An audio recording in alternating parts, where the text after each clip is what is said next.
Today we are going to talk about how to create a MySQL database in cPanel.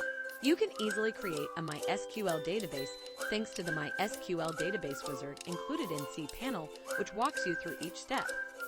Just follow these steps to create the database. So in order to begin creating a database within your panel, you first need to log into cPanel. When you are logged into cPanel, you are going to look for the Databases section and click on MySQL Database Wizard.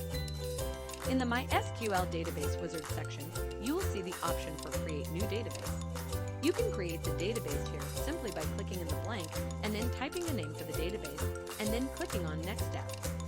It will ask to put up a username and password of database users. You can also use Password Generator here. Add details and click on Create User. You can set privileges here for the user. Here I am giving all privileges to the user and click Next Step. You will see the confirmation of database creation and user added here. You can always go to MySQL Databases to modify databases, add or delete users. It also shows the list of already added users, and it completes adding a database using MySQL Database interface in the cPanel. Thanks for watching this Host Bella tutorial video. We hope you liked it. If you did, give us a thumbs up and subscribe to our channel. Have a great day.